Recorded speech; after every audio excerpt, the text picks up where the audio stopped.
welcome back to my channel. Jadi setelah sekian purnama aku baru lagi upload video nih.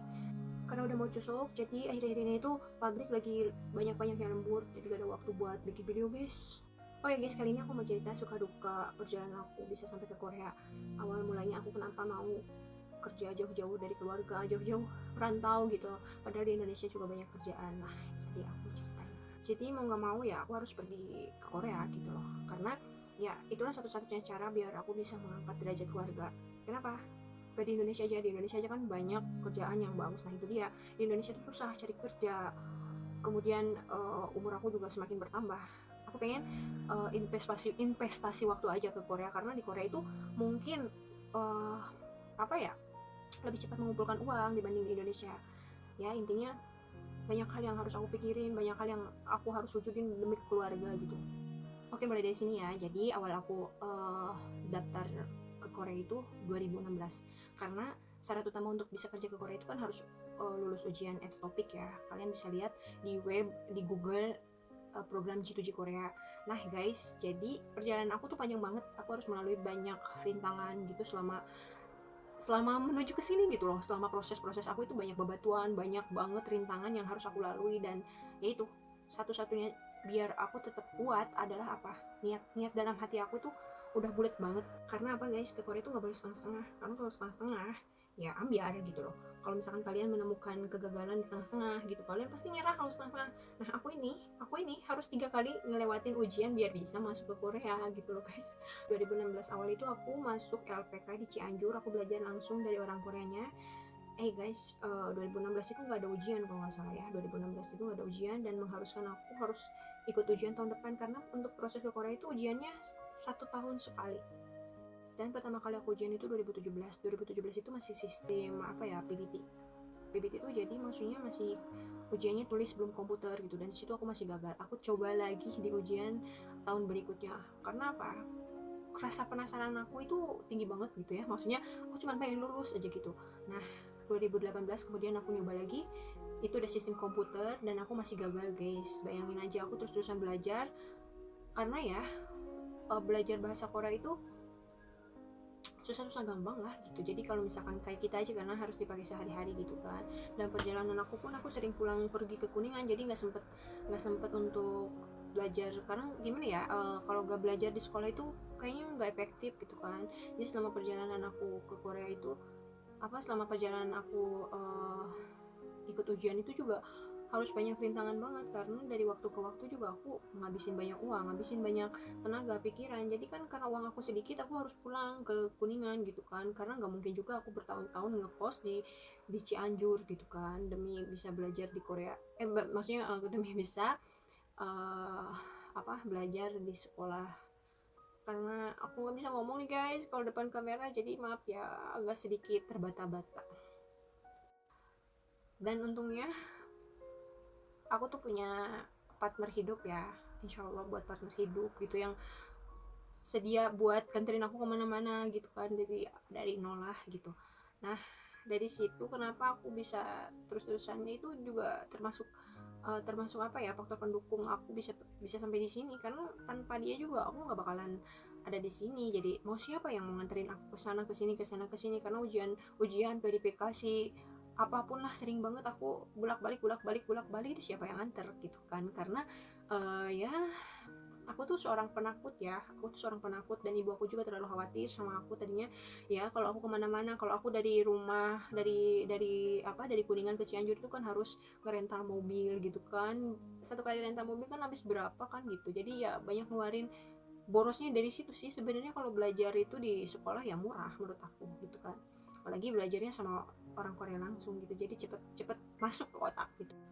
Tapi kenapa aku gagal terus padahal aku tuh udah bertahun-tahun belajar? Nah itu dia, karena meskipun kita belajar lama gitu kan, meskipun nilai kita saat ujian di sekolah ya lumayan lah untuk bisa pergi ke Korea, tapi tidak menjamin saat ujian itu kita bisa mencapai titik lulus lah gitu. Karena ya banyak di saat ujian itu banyak atmosfer yang gimana ya, yang membuat kosakata itu hilang gitu kan, nervous lah gitu.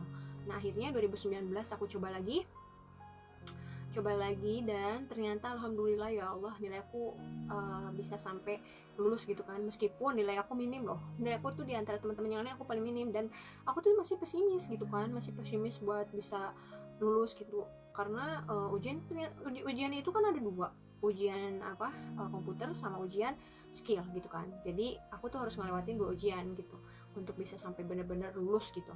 Nah, saat ujian kedua itu mau gak mau, karena nilai aku kecil, aku pengen buktiin sama teman-teman, sama semuanya, dan aku juga punya niat kalau misalkan udah 3 kali ini aku nggak lulus, ya udah aku pasrah, aku nggak bakalan lagi ke Korea. Akhirnya Tuhan kasih jalan, karena aku terus mau belajar, aku terus-terusan gak nyerah biar bisa nilai memuaskan lah gitu di tes skill. Alhamdulillah aku tes kedua juga lulus gitu, di antara teman-teman yang lain, maksudnya yang gimana, yang nilai aku lebih kecil kan gitu, aku ternyata masih bisa lulus gitu. Jadi kunci nomor pertama adalah terus berusaha, jangan nyerah, dan apapun itu lewati, asal kita yakin pada hati kita, yakin pada niat kita kalau kita bisa berangkat ke Korea. Oh ya guys, untuk kalian, untuk teman-teman yang mau pergi ke Korea, khususnya cewek lah gitu kan, ini aku khususin buat cewek, karena ya kalian bisa lihat di web informasi tentang peluang kerja cewek ke Korea itu ya dibanding laki-laki kan agak gimana ya, jauh banget perbandingannya. Nah, harus benar-benar yakin, harus benar-benar yakin, harus benar-benar niat, karena aku juga banyak orang yang bilang, bahkan orang-orang yang udah tahu proses ke Korea untuk cewek itu kayak gimana, ngapain sih aku terus-terusan, udah gagal berkali-kali ngapain aku masih terus berjalan gitu kan. Yang nomor satu, aku penasaran gitu, aku penasaran, pengen banget aku lulus.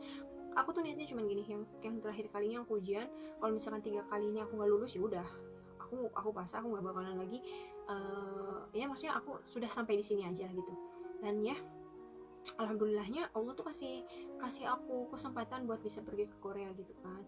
Dan ya harus benar-benar sabar lah gitu untuk ke Korea, karena untuk cewek itu kan ya banyak rintangannya ya, banyak, ada yang sampai udah lulus juga nggak berangkat kayak gitu juga, aku sering dengerin. Ya aku niatnya cuma kayak gini lah, aku niat untuk ibadah, aku niat untuk keluarga. Aku kenapa sampai sejauh ini gagal bangkit lagi, ya aku tujuannya cuman ya rezeki nggak akan kemana lah, tujuannya cuma buat keluarga. Niat aku baik gitu loh, niat utama itu aku baik, maksudnya buat membantu perekonomian keluarga. Dan ya 2019 aku lulus, 1-2 bulan kemudian aku dapat kontrak kerja dari Korea. Ya gimana rasanya coba, bertahun-tahun aku berproses gitu, pas terakhir aku mau pas terakhir aku ujian, ternyata prosesnya aku setelah lulus itu cuma 2 bulan guys, cuma 2 bulan aku dapet SLC, dan kemudian 2 bulan kemudiannya aku sampai di Korea. Karena oh ya, setelah aku dapet SLC juga, SLC itu kontrak kerja ya, karena belum tentu juga dapet SLC kita bisa bekerja juga, karena harus melewati juga kayak medical check up kayak gitu kan, gitu harus benar-benar ya, perjalanan yang sangat melelahkan. Nah, jadi di antara suka duka itu ternyata banyak dukanya, banyak banget rintangannya, tapi aku yakin di depan itu, di depan kita itu udah nyata gitu, maksudnya suka duka kan gitu kan, maksudnya ya insya Allah mudah-mudahan kedepannya apa yang aku niatkan menjadi ladang pahala, ladang ibadah aku untuk keluarga, bisa bantu keluarga kayak gitu loh. Ya bersyukur banget lah pokoknya. Dan buat semuanya, kunci utamanya adalah terus berusaha, jangan nyerah.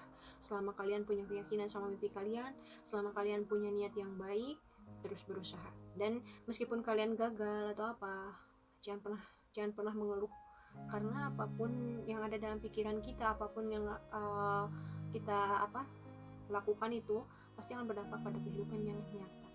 Oke guys, jadi aku tuh sebenarnya kalau pengen cerita itu mungkin butuh berbulan-bulan untuk bisa cerita, dan karena aku juga terbatas, karena ya cara bicara aku yang terbata-bata, yang masih belum mahir dalam berbicara di depan kamera kayak gini aja, aku masih